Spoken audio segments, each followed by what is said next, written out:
Hola, ¿qué tal? Yo soy Carlos Agaón para Política entre Jóvenes y estamos aquí en una entrevista muy especial. Antes de comenzar, quiero señalar que abiertamente en Twitter hace unos días lancé una invitación a los 7 candidatos a la jefatura de gobierno de la Ciudad de México para que me concedieran una entrevista y pudiéramos platicar y pues que se dirigieran a los jóvenes. Y la primera respuesta que tuvimos fue de Purificación Carpintero, candidata de Nueva Alianza a la jefatura de gobierno de la Ciudad de México. Muchísimas gracias por esta entrevista. Al revés, gracias a ti por invitarme. Gracias. Y bueno, vamos a empezar desde lo más general. ¿Cómo está el panorama político actual aquí en la ciudad? Bueno, yo creo que el panorama político está bastante competido. Sabemos que hay, por el momento, 3 punteros, que no hay un piso parejo, es muy difícil competir, porque esos 3 punteros al final de cuentas son o representan a los partidos que más presupuesto tienen. Desafortunadamente, las elecciones requieren de grandes cantidades de dinero para poder competir. No en balde, tú puedes ver espectaculares, publicidad, tanto en radio como en televisión, a cantidades desproporcionadas de los candidatos de estos 3 coaliciones o partidos, ¿no? Evidentemente puedes ver a Claudia Sheinbaum por todos lados de una manera fenomenal, tanto en televisión como en radio, como en la prensa, los puedes ver en cartelones por todos lados, puedes ver que los camiones circulan con sus fotografías, que los entrevistan en todos los medios, que hay encuestas por todos lados. Desafortunadamente las encuestas ya son pagadas, es decir, cada quien compra sus encuestas en donde los ponen como punteros. Ya no hay encuesta a la que se le pueda creer. Y lo mismo se puede decir de Alejandra Barrales y consecuencias, ¿no? Al final de cuentas, la medida en que se les paga a los periodistas, a los columnistas, a los analistas, pues hablan o no hablan de ti. Y bueno, lo mismo puedo yo decir tanto de la candidata del Partido Verde, que ya sabemos que es una candidata que va por un partido que está financiado por la Cámara de la Industria de la Radio y la Televisión. El Partido Verde es un partido que está muy alineado con los intereses de esa Cámara. Esta Cámara de la Industria de la Radio y la Televisión pues tiene muchos recursos que se les han dado a este partido, y pues también vemos que sus fotografías, Mariana Boy está por todos lados, ¿no? O sea, la verdad es que no sé en términos de tope de campaña cómo le va a hacer o para justificar tanta publicidad que hay, porque es muchísimo, y que no es eso lo que está aplicando para ninguno de los otros candidatos que digamos no estamos como punteros. Y me refiero pues evidentemente al caso ni de Lorena Sornion y de Marco Rascón, y pues por supuesto en mi caso, ¿no? La verdad es que no sé si es que tú hayas visto, no existe un solo espectacular mío, no existe ni un solo cartelón, no aparezco en radio, no aparezco en televisión, ciertamente no aparezco en las encuestas siquiera, o sea, ni me encuestan. ¿Por qué? Porque no pago encuestas. Entonces, pues esa competencia, no hay un piso parejo. ¿Cómo puedes verdaderamente competir si no hay si no hay un piso parejo, ¿no? Sí, claro. Hace verdaderamente difícil posicionar tus propuestas, posicionar tu nombre, que realmente la gente te conozca, ¿no? Sí. ¿Y cuáles son los problemas más grandes que tiene esta ciudad? Porque sí, ahorita se están promocionando muchísimo y hay muchísima información, pero no hablan como tal de los problemas. ¿Cuáles son los problemas más fuertes que hay? Mira, como siempre y desde el comienzo de mi campaña he hablado que para mí hay 5 caballos del apocalipsis. Estos caballos del apocalipsis en nuestra ciudad son, en primer lugar, la injusticia. Vamos a ponerlo en sentido positivo porque es lo que yo planteo como propuesta de mi gobierno. Tenemos que ser una ciudad de justicia. Desde el punto de vista de justicia, la justicia es dar a cada quien lo que le corresponde. Y no es lo mismo darle algo a quien todo lo tiene que darle algo a quien no tiene nada. Claro. O sea, en ese sentido tenemos que hablar en términos de equidad. No es posible que, al final de cuentas, se aplique la ley de manera selectiva. Porque si tú, al final de cuentas, consideras que se está midiendo, o más bien la justicia se vende, porque desafortunadamente en nuestra ciudad la justicia se vende, muchas veces el conductor de un vehículo, llámese Lamborghini, no, era Lord Ferrari, ¿no? Uh-huh. Lord Ferrari puede, pues, tener un accidente, matar a 2 venezolanas, etcétera, etcétera, y salir impune. Y sin embargo, un pobre jovencito que a lo mejor tenía el problema de que en su bolsillo llevaba más de 5 gramos de marihuana, es arrestado, apresado y se tiene que ir a prisión. Claro. Entonces, por un lado, este güey, perdonando la expresión, ¿no? Mata a 2 venezolanas y porque tiene lana, pues simplemente no se mete, no lo llevan a prisión, ¿no? Porque tiene la lana para pagar un ejército de abogados. En tanto, un pobre jovencito tiene que irse a la cárcel. Y bueno, el problema es tan grave que más del 60% de los reos que están precisamente en prisión hoy están por causa de precisamente haber portado marihuana, más de 5 gramos de marihuana. Sí, una injusticia. Entonces, realmente, es verdaderamente decir, la justicia en nuestra ciudad no existe.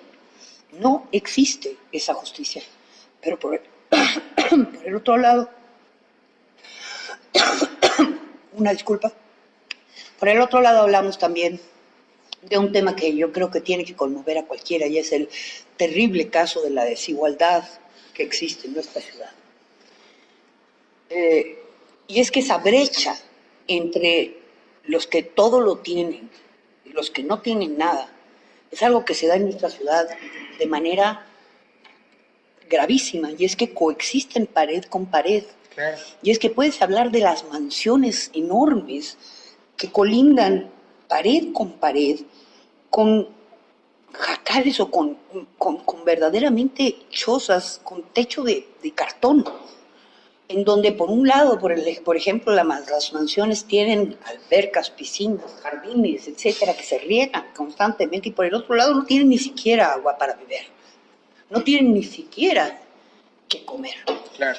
Y creo que eso es algo que tenemos que erradicar, porque esas desigualdades, esa falta de oportunidades que existe para los que no tienen nada, nos lleva literalmente a una situación en donde estamos nosotros provocando que exista una crisis de seguridad, porque esa falta de oportunidades, sobre todo en la juventud, está cerrando la esperanza para esa juventud, y esa desesperanza, al final de cuentas, los empuja literalmente, los hace carne de cañón, porque esa juventud, al no ver esperanza, pues permite que inclusive las organizaciones delincuenciales los utilicen como carne de cañón. Así es.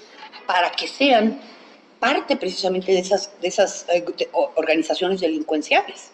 Porque inclusive esos jóvenes, como son inimputables, al ser menores de edad, no se los pueden llevar a la cárcel, etcétera, etcétera, los utilizan para asaltar, para matar, para delinquir, y evidentemente pues caen dentro de estas mismas organizaciones, porque si los matan, pues ¿a quién le importa? Porque si los arrestan, no los pueden atrapar, es decir, son verdaderamente los peones los que al final de cuentas, si los matan, ¿a quién le importa? ¿No? Y esto coludido con el hecho de que, pues, al final de cuentas, los altos mandos policíacos y de la Procuraduría están coludidos con las mismas mafias. Y son parte de esas mismas mafias. Claro. Y en la medida en que no erradicamos precisamente esa colusión, no quitemos a esas mafias que están, ya no sabemos distinguir si es que las organizaciones criminales son parte de las mismas autoridades, o dónde está la raya, pues evidentemente no vamos a hacer nada. Claro. Pero además tenemos un serio problema.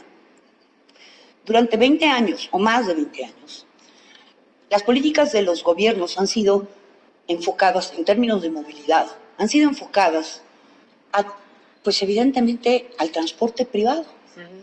Es decir, ¿cómo le hacemos para que haya más coches, para que haya más automóviles y para que el transporte sea un transporte privado? ¿Cómo le hacemos para que todos tengamos coches en esta ciudad?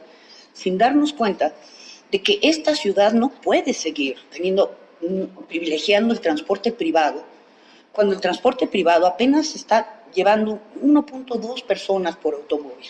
Claro. Toda megalópolis, y me refiero a nivel mundial, basa su movilidad en términos del transporte público. Uh-huh. haciendo que el transporte público sea la forma prioritaria de transporte de su población. Y solo por excepción utiliza el transporte privado, o sea, los automóviles. Bueno, veamos el caso de Nueva York. La gente que tiene carro, literalmente usa el carro única y exclusivamente para, qué sé yo, salir de Nueva York un fin de semana, una cosa así. Sí, distancias largas. Pero generalmente para transportarse dentro de la ciudad utiliza el metro, o si acaso toma un taxi. Claro. Pero la verdad es que no sacan su coche hasta porque, oye, estacionar su coche en algún lugar les cuesta una millonada. Generalmente no tienen coche. Bueno, pues la ciudad no se dedica a hacer transporte, hacer del transporte privado el privilegio. Bueno, ¿qué te puedo decir? Construir un segundo piso de la Claudia Sheinbaum cuando era secretaria del Medio Ambiente, o sea, privilegiando el transporte privado que no nada más, simplemente no es el vehículo, la forma de movilizar a toda una ciudad, sino además contamina de una manera fenomenal el medio ambiente, Dios mío, por amor de Dios, ¿cómo podemos pensar en ello? ¿No? Claro. Entonces tenemos que enfocar nuestras políticas hacia el transporte público y hacer inversiones para que el sistema de transporte colectivo, metro, sea la prioridad. Solamente un tren del metro transporta a 1.800 personas. Lo que tenemos que hacer es precisamente que ese sistema de transporte colectivo funcione y funcione bien. Claro. El rezago que hay en términos de construcción, implicaría invertir en el sistema de transporte colectivo para poderlo traer, hacer que funcione y que efectivamente sea, se modernice y en términos de actualidad implicaría una inversión de $1.400 millones. Quiero decirte que el presupuesto que la Ciudad de México tuvo para el 2017 fue de $11.500 millones, es decir, 238,000 millones de pesos. O sea que la verdad es que implica una buena parte de ese presupuesto, el poder siquiera nada más traer el rezago. Ahora, si quisiéramos realmente tener un metro de vanguardia, tendríamos que invertirle $4.800 millones. O sea, es un buen trancazo. Sin embargo, son cosas que se tienen que hacer. Dejemos de pensar en invertir más, o sea, de meterle más kilómetros. Solo tenemos que hacer que ese metro funcione y que funcione bien y alimentar efectivamente ese metro, creando que cada estación del metro tenga, por ejemplo, estacionamiento cerca. O sea, que haya garantías de seguridad, que la gente pueda llegar en su automóvil y dejar su coche ahí y hacer que efectivamente la gente pueda usarlo y sentirse que puede transportarse en forma segura, eficaz, que haya doble compuertas, que no sientas que, oye, pues no es que me voy a acercar y va a venir el metro y alguien me va a empujar y me voy a caer en las vías. Cuestiones así. Sí. Como en Europa, tener doble compuerta. Es decir, una serie de cosas que tendríamos que tener para que tú y yo y todo el mundo pueda pensar, oye, es mucho mejor irme en metro que tomar mi coche. Okay. ¿No? Pero en fin, no solo eso. Tenemos un serio problema, y es un problema apocalíptico. Y digo apocalíptico porque nadie va a querer vivir en la Ciudad de México si no tenemos agua. Y esta cuestión del agua es una cuestión seria. Todo el mundo cree que esta cuestión del agua la estamos sobredimensionando. Y no nos damos cuenta de que Ciudad del Cabo estuvo hace un mes a punto de decir ya no hay agua. Quiero decirte que estamos en la lista de las ciudades, de las 10 ciudades, que ya se dijo en la ONU que nos vamos a quedar sin agua. Y esto es un problema que desde hace 20 años tenemos y respecto del cual no se ha hecho absolutamente nada. Y tampoco hay propuestas en campaña a favor del agua. Perdón, yo sí he hecho propuestas. Okay. ¿Y cuáles? Y mis propuestas no, simplemente han sido desconsideradas. Mi propuesta es una propuesta integral. Y que va sobre la base de una propuesta integral en muchos sentidos. Primero, nuestra ciudad se abastece el 60% de sus necesidades a través de, precisamente, pozos que se han cavado dentro de la ciudad, que extraen el agua del manto acuífero de la propia ciudad. 60% de nuestra agua se extrae del manto acuífero de nuestra ciudad. Okay. Y ese manto acuífero se ha venido explotando desde el siglo XIX. Sin embargo, ese manto acuífero, poco a poco, simplemente se está secando. Por supuesto. Nunca jamás ese manto acuífero se sigue reabasteciendo. Pero eso sí, en lugar de reabastecer el manto acuífero, dejando o permitiendo que la lluvia se filtre y que vuelva nuevamente a rellenarse, lo que estamos haciendo y lo que hemos hecho es cubrir a la ciudad con todo este plástico de asfalto que por todos lados existe, además con todos los concretos de los edificios.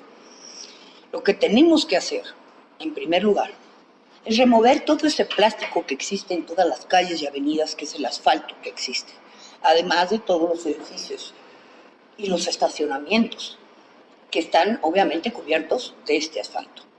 Lo que tenemos que poner es concreto permeable.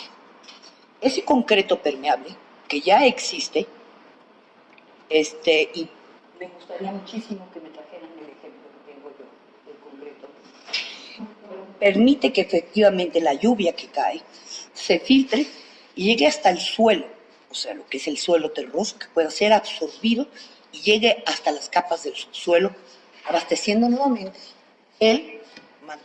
los mantos freáticos. Claro. Y el acuífero. Si hiciéramos esto, eso requeriría que efectivamente, pues, tuviéramos que levantar las capas de asfalto. Por cierto, eso no es algo que sea nuevo. Sabemos que la ciudad lo hace todos los años, porque pues como siempre, estamos llenos de baches. Bueno, estamos llenos de baches que resulta que pues hay baches hasta los que les hacen pasteles de cumpleaños, ¿no? Okay. Feliz aniversario. ¿La muestra? Aquí está la muestra. Esta es una muestra no pulida de este concreto permeable. Okay. Si tú ves, este concreto, por cierto, esta es una muestra, no tiene el grosor que generalmente tiene, más grueso. Uh-huh. Este concreto lo que hace es deja filtrar al agua a través de sus moléculas y entonces se filtra el agua. El concreto es más grueso y se pule. Por cierto, puede haber este concreto en diferentes colores, uh-huh, porque hay personas tan poco conscientes de que, lo último que tenemos que hacer es ponerle plástico arriba, que cuando llegan e instalan este concreto que ya se ha instalado en muchos lugares, luego deciden que pues les gustaría tenerlo de otro color y les ponen pintura, quitándole la permeabilidad. Sí, claro. Entonces, bueno, el hecho es que este concreto permite la permeabilidad.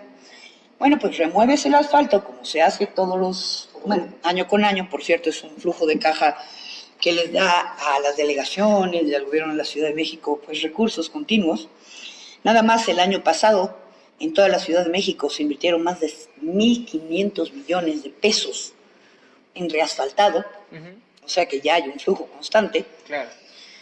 Por el bacheo, se levanta el asfalto, queda tierra, al quedar tierra, para preparar precisamente para la instalación, en lugar de poner asfalto, que obviamente no es lo suficientemente resistente para todo lo que es el tráfico de automóviles o la carga pesada de los camiones que pasan, lo que se hace es se instala concreto, que es mucho más durable, que obviamente tiene la capacidad de resistir el peso de los camiones de carga, etcétera, etcétera. Uh-huh. Y al hacer esto, se instala, obviamente, tuberías en los costados, precisamente, en donde cuando la lluvia sea lo suficientemente, o más bien sea muy intensa, y la permeabilidad no sea la suficiente del concreto, porque pues, evidentemente si llueve muchísimo, no va a ser lo suficiente, esa lluvia puede ser recolectada por una tubería, y esa tubería conduciría a pozos de inyección. Uh-huh. Y esos pozos de inyección, a diferencia de lo que sucede hoy, en donde precisamente las alcantarillas son insuficientes porque se mezclan con el drenaje de aguas negras, y entonces, ¿qué es lo que sucede? El drenaje de aguas negras, el Gran Canal, pues son insuficientes, porque al mezclarse la lluvia y las aguas negras, pues es tanta la cantidad que en lugar de que se puedan llevar el agua, expulsan el agua hacia afuera, y lo que inunda casas y calles no es la lluvia, lo que inunda es aguas negras. Uh-huh. ¿sí? Expulsan las alcantarillas, si tú ves, sale el agua, pero no es lluvia, es drenaje. Claro. ¿No? En este caso, al separar la lluvia del drenaje, ya el drenaje podría correr sin esa cantidad de agua y no estaría expulsando precisamente agua.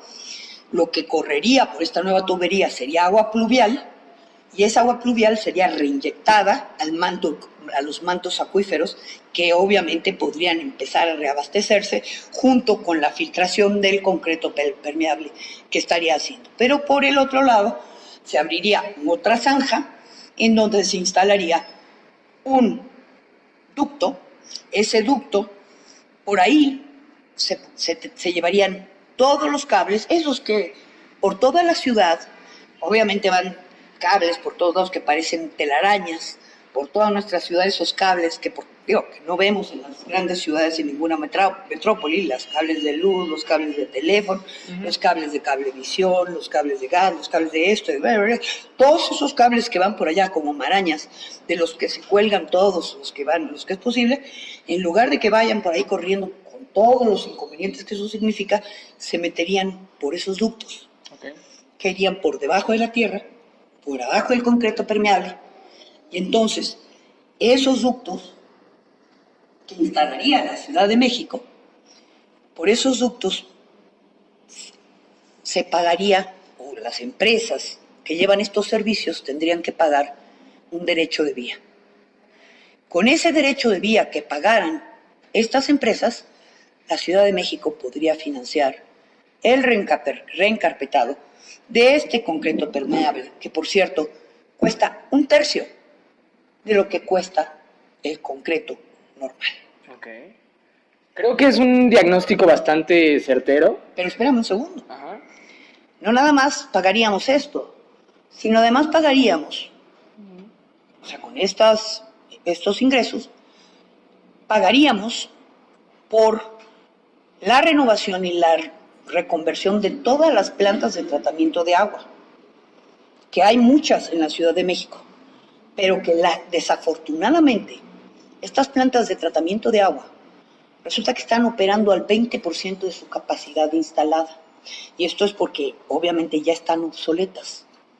Se ha dejado de invertir, son plantas muy antiguas y a pesar de que supuestamente se les ha otorgado presupuesto, ese presupuesto, vete tú a saber en qué se ha aplicado, pero en su modernización no. Okay. Tenemos que hacer que esas plantas de tratamiento de agua operen por lo menos al 80% de su capacidad, para que efectivamente esa agua tratada sea el agua que abastezca, por ejemplo, a todo Xochimilco, para que Xochimilco recupere no solamente su capacidad, para que efectivamente todo lo que es Xochimilco, como, un objetivo turístico se recupere, sino que además vuelva a ser agrícola y que pueda tener una capacidad de cultivo y que nuevamente sus canales sean verdaderamente algo que nos dé sustentabilidad en el campo. Okay. Me parece que es un diagnóstico muy, muy certero de todos estos problemas que menciona usted, pero creo que a nuestros espectadores les gustaría mucho que nos platicara cuáles son sus cartas de presentación, la experiencia que usted ha tenido para decir quiero gobernar la Ciudad de México.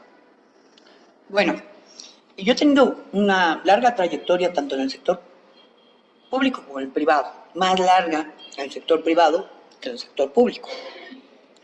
Yo soy abogada, egresada de la Escuela Libre de Derecho, y tengo una maestría en la Universidad de Harvard. Trabajé inicialmente en el Banco de México, 5 años, fui parte del equipo de negociación de la deuda del Fideicomiso para la Cobertura de Riesgos Cambiarios, FICORCA, que pues obviamente reestructuró aproximadamente una deuda de $9,200 millones con la comunidad financiera internacional en ese entonces. Posteriormente, y digo por resumirlo, ¿no? Tuve la oportunidad de participar en negociaciones para la compra de empresas internacionales por parte de empresas mexicanas, como la planta cementera de Mariel en Cuba, que requirió, por ejemplo, modificaciones a la Constitución en Cuba. el caso de una empresa de energía geotérmica en Nicaragua, la compra de una empresa de compañía celular en Ecuador, en Quito. Y después me incorporé a lo que es el sector de las telecomunicaciones. Primero, inicialmente cuando Usacell era una coinversión entre la empresa Bell Atlantic, una de las Bell Companies americanas, y Grupo USA, en donde efectivamente se empezó a competir. En ese entonces Grupo USA o Usacell representaba el 40% del mercado celular en México, compitiendo mano a mano con Telmex. Okay. En ese entonces, pues Telmex tenía, o Telcel tenía un predominio, Telmex tenía un predominio del mercado absoluto. Nosotros teníamos, el Usacell tenía un 40% del mercado, pero Telmex evidentemente quería que Telcel tuviera el monopolio del mercado celular, por lo tanto hizo todo lo que podía por tratar de desaparecer a Usacell. Mi labor fue obviamente defender a esta empresa que tenía el 40%, por lo que tuve que pelear como guerrera para impedir que eso sucediera, y esto incluyó presentar una denuncia por prácticas monopólicas en contra de Telmex y Telcel. Esa fue la primera acción de prácticas monopólicas en contra de Telmex. Esto sucedió en 1996, perdón. Okay.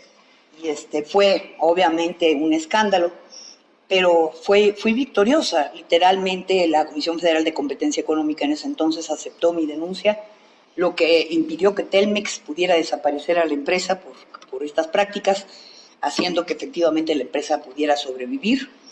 Pero eso me ganó el odio eterno de Telmex y de la Secretaría de Comunicaciones y Transportes en especial.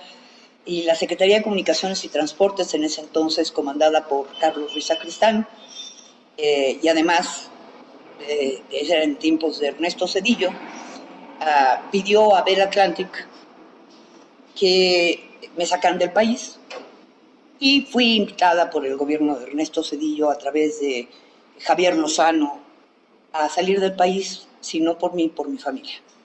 Entonces en 1997 tuve que salir del país exiliada. Y bueno, pues estuve fuera del país desde 1997 y regresé, pues ya después de que se fue Zedillo, a finales del 2004, ya en diciembre del 2004, casi 2005, ya de la mano con compañía, con Telefónica. Estuve fuera de la mano con MCI Communications, que me invitó a ser vicepresidente de Relaciones Externas y Regulatorias para toda América Latina, y después como vicepresidente de la empresa brasileña de telecomunicaciones, la empresa más grande de telecomunicaciones, específicamente la que tenía toda la red de conectividad de datos, internet, de toda América Latina, con más de 5 satélites en órbita, que es la empresa brasileña de telecomunicaciones que te digo, Embratel, en Brasil. Y bueno, pues las experiencias fueron maravillosas. Dicen que nadie es profeta en su tierra. La experiencia que yo gané en Brasil fue fantástica en términos de telecomunicaciones y en términos de todo lo que se pudo hacer, porque fue una transformación. Se hizo a través de la privatización precisamente de las empresas Telebras. Participamos en esa licitación, ganamos la empresa brasileña de telecomunicaciones, y fue transformar una empresa paraestatal, una empresa pública, digamos, y transformarla, eficientarla para volverla una empresa competitiva, una empresa que efectivamente pudiera competir al tú por tú en el mercado, ¿no?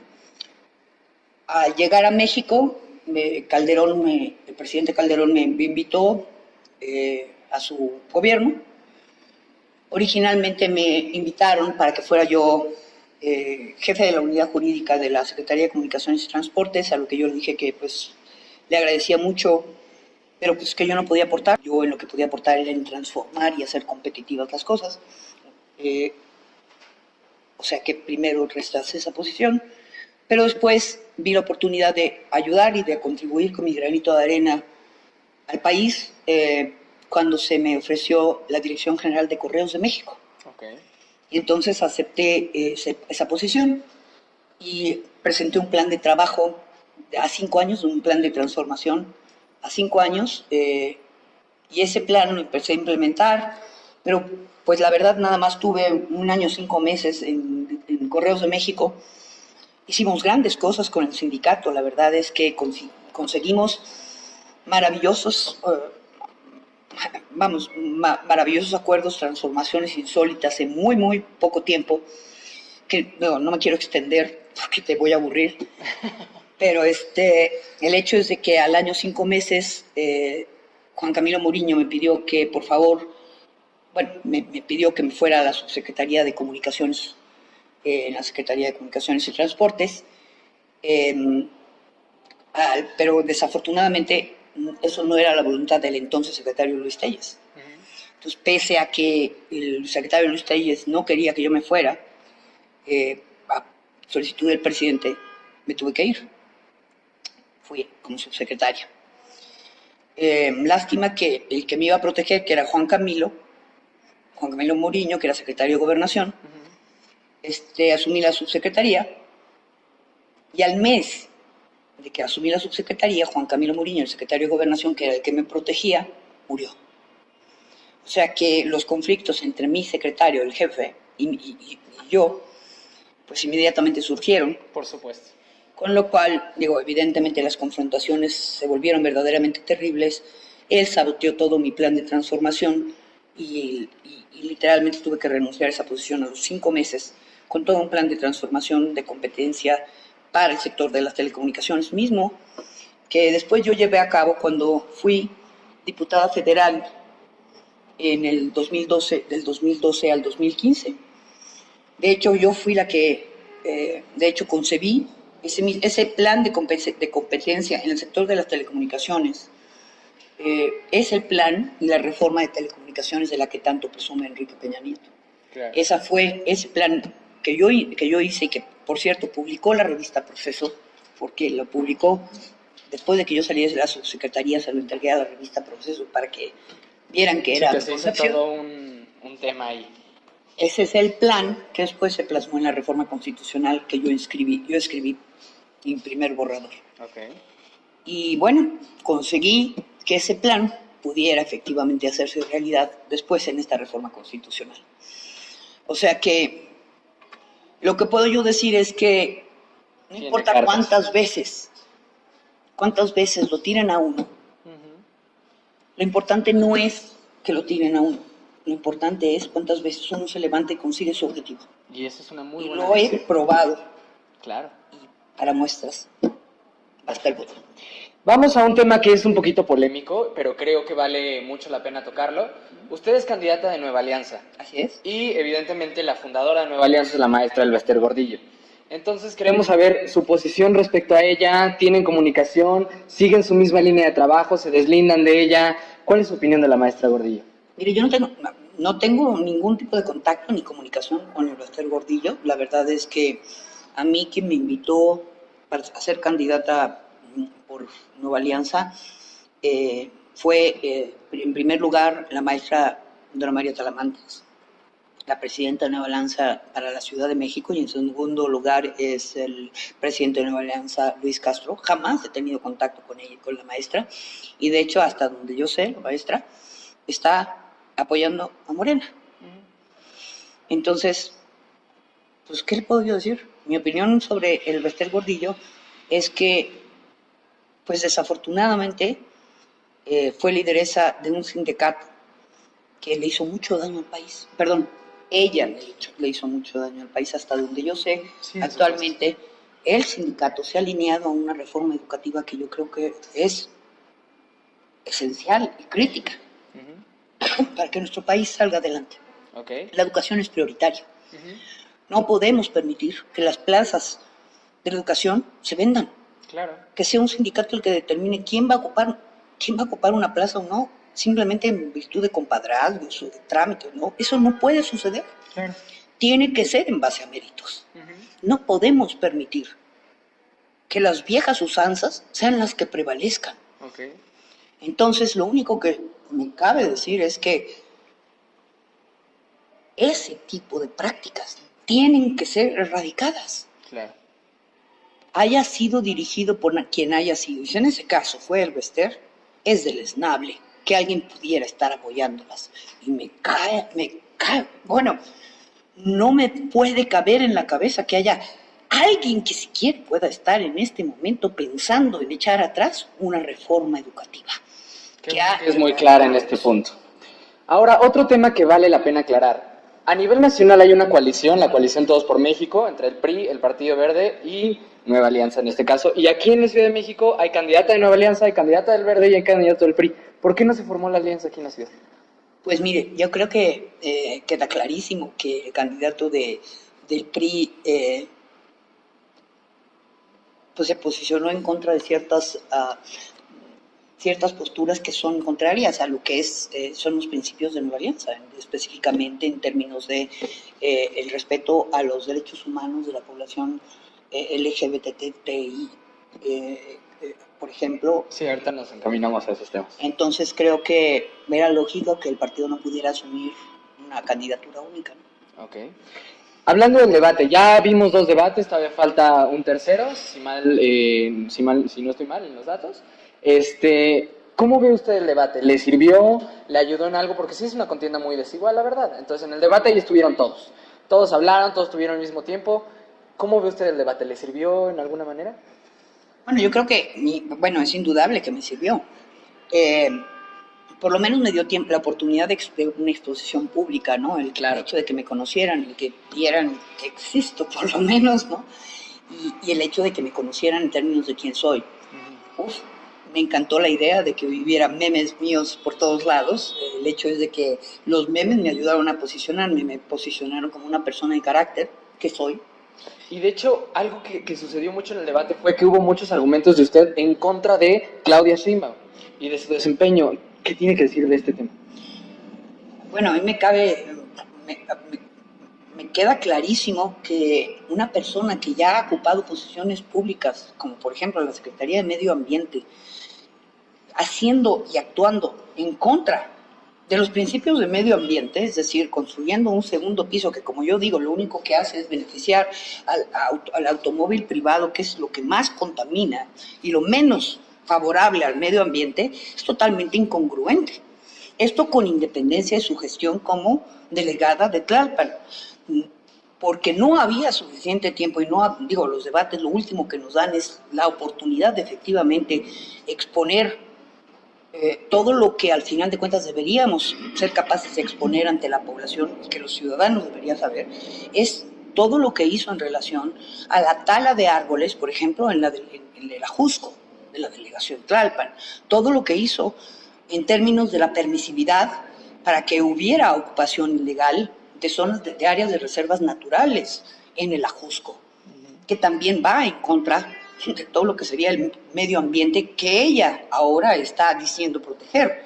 O sea, todo lo que ella permitió como delegada, como delegada en Tlalpan. ¿Cómo es posible que todo aquello que ahora ella dice defender no hizo cuando fue delegada? ¿Cuál es la diferencia? ¿Qué la transformó? ¿Qué hizo que de repente asumiera posiciones que fue exactamente las contrarias que tomó cuando fue delegada? Claro. ¿Cuál es la diferencia? Solamente el quedar bien, claro, los votos, ¿no? El que él quiere llegar al poder. ¿Por qué esa inconsistencia, esa incongruencia y ese discurso, ese doble discurso?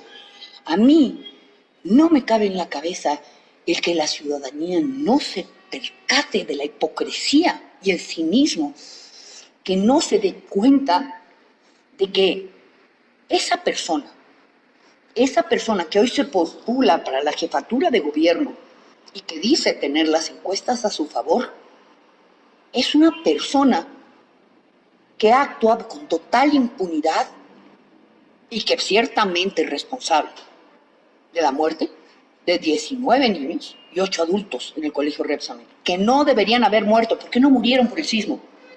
Murieron porque ella permitió que siguiera operando esa escuela. Hijo, creo que es una crítica bastante dura y justamente nos encaminamos al tema del sismo. Ya pasaron 9 meses y todavía quedan muchas cosas por resolver en el tema del sismo. ¿Qué propuesta o qué estrategia tiene usted para contrarrestar los efectos del sismo del pasado 19 de septiembre? No quiero hablar de los 26 campamentos de damnificados que todavía están viviendo en la calle. Quiero hablar más bien de los recursos que aún existen, como los recursos del FONADEN, o sea, del Fondo para Desastres Naturales, que son más de 4.500 que todavía están ahí, Okay. y los casi 5.000 que existen en el Fondo de Reconstrucción, que esperemos no se agoten en estos meses que faltan. Estamos hablando de prácticamente 10.000 millones de pesos. Que siguen ahí, digamos. Que siguen ahí. Esos 10.000 millones de pesos, sin duda, pueden y deben ser utilizados precisamente para ayudar a aquellos que aún no han sido auxiliados. Lo que tenemos que hacer es un verdadero levantamiento de esos damnificados. Okay. Ver efectivamente cuáles son las necesidades reales. Lo que no podemos hacer es también que en estas listas nos pongan a cualquiera, ¿no? Porque no podemos también permitir que seamos víctimas de alguien que se quiera aprovechar.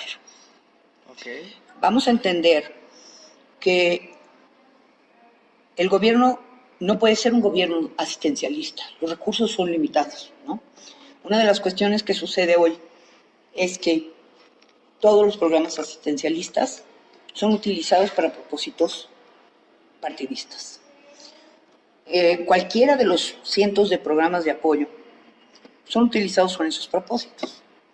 Si eres del PRD, entonces te dan 4 veces el mismo programa. Una persona puede recibir 3 o 4 veces el mismo apoyo.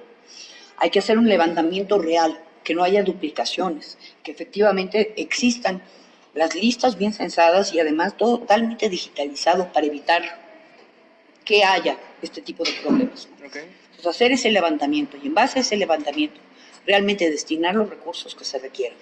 Como te digo, hay 10.000 millones de pesos que aún no han sido utilizados y lo que tenemos que hacer es bien administrarlos, pero realmente garantizando que sean los verdaderos damnificados y no nada más prestadores. Okay. Nada más de manera muy rápida y concisa, porque ya tenemos un poquito el tiempo encima.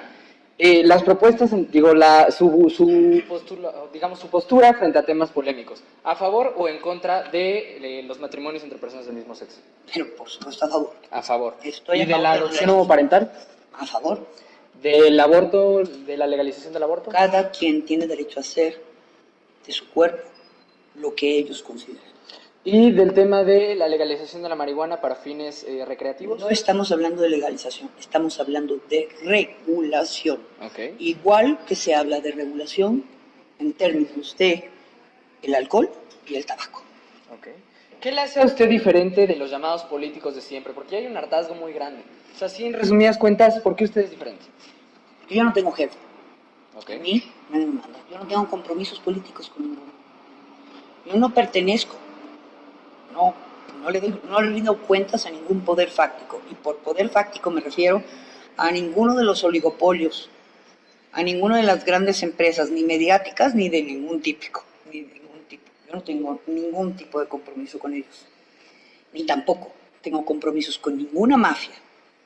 Es decir, ni las mafias inmobiliarias, ni las mafias de la basura, ni las mafias de ningún estilo. Okay. Yo no tengo compromiso más que con la ciudadanía. Okay. Yo no tengo miedo de nadie. Es decir, yo me he enfrentado a los verdaderos poderosos y no les he tenido miedo.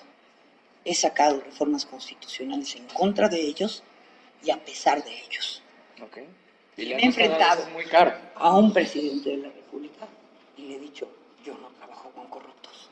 A pesar de ello, me han perseguido, me han tratado de meter en la cárcel y me he enfrentado a ello y les he ganado. Ok, esa es como su definición, su distinción. Así es. Y finalmente, dado que esta es una página enfocada a los jóvenes, ¿qué tendría que decirles usted a todos los jóvenes que como yo vamos a votar por primera vez este 1 de julio? Este es su México del presente, pero también es su México del futuro. No apuesten por un futuro, apuesten por su presente. Porque si no lo hacen hoy, no esperen por un futuro diferente. piénselo, tomen conciencia. Son ustedes los que hacen la diferencia. Hagan conciencia, porque de ustedes depende el resultado de quiénes vamos a ser y de quiénes somos. Voten por el México y por esta ciudad que quieren. Perfecto. Pues muchísimas gracias. Nuevamente le agradecemos mucho su tiempo y su espacio en esta agenda tan ocupada en tiempos de campañas. Reiteramos nuevamente la invitación a los otros candidatos a la jefatura de gobierno de la Ciudad de México a que tengamos este espacio de plática y de convivencia para que expongan justamente sus propuestas hacia los jóvenes. Muchísimas gracias a Purificación Carpinteiro, candidata de Nueva Alianza a la jefatura de gobierno de la Ciudad de México. Y de verdad, muchas gracias por abrirse con los jóvenes y sobre todo por ser la primera en dar respuesta a esta invitación. No, muchísimas gracias a ustedes. Gracias. Gracias.